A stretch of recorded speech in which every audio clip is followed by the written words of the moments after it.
So yun guys, pauwi na kami. Alas 5 na. Bukas na ulit tayo magkita-kita uli guys. Mabuhay ka, men. Lalakad ako para exercise din. Yung motor ko kasi hiniram ng tropa ko. Yun naman ay paminsan-minsan lang naihiram. Siyempre, pagtulong na rin natin yung maglilipat ng gamit nila. Oh. Hindi ako katulad mo madamot. Ikaw lang talagang may pinaglihi ka yata sa sa sama ng loob. What? Ay, nako, buhay. Tayo dadaan.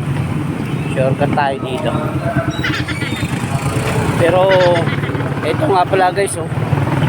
Dito yung sa simbahan ng Katoliko.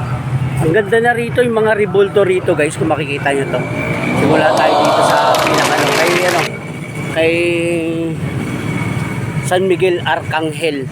Pakita ko sa inyo. Miguel, Saint Michael Arcangel, Santa Monica, Saint Agustin of Hippo. Oh. Tapos dito guys, oh. Ay, may alambre. Ayan, oh. Ang lalaki nito. Ang ganda nito, di ba? Oh.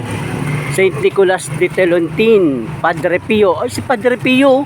Ito yung nakikita natin sa Batangas City, sa Santo Tomas. Oh, di ba? Ayan. Oh. At marami pang iba guys, paikot to. Dito, ayun oh.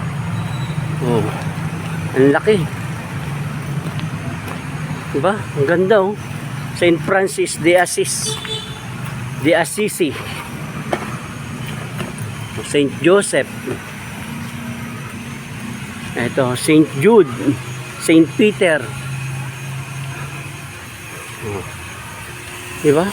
Ito yung simbahang Katoliko rito sa Maribeles guys. Saint Nicholas of Tolentine Parish Church, Maribeles, Bataan. Oh. Maganda. At ito yung pinakahuli, Saint Paul. Maganda to guys. So, tapos may eskwelahan dito, Saint Nicholas Catholic School of Maribeles. Ayan. Oh, shoutout nga pala sa mga naggagawa rito. Ay, si Forman, oh, Forman. Ayan, oh. Ganda rito, guys, oh. Oh, siyempre sa mga kapatid natin na Katoliko. Siyempre, sa mga Katoliko natin mga kapatid. Lahat naman ng ating lahat tayo ay may mga kanya-kanyang kapatid. Kapatid sa iglesia, kapatid sa born again, kapatid sa ibang pananalig, di ba? Ginagalang natin about religion guys. Hindi po ako, ayoko pong pag-usapan naman yung about sa religion.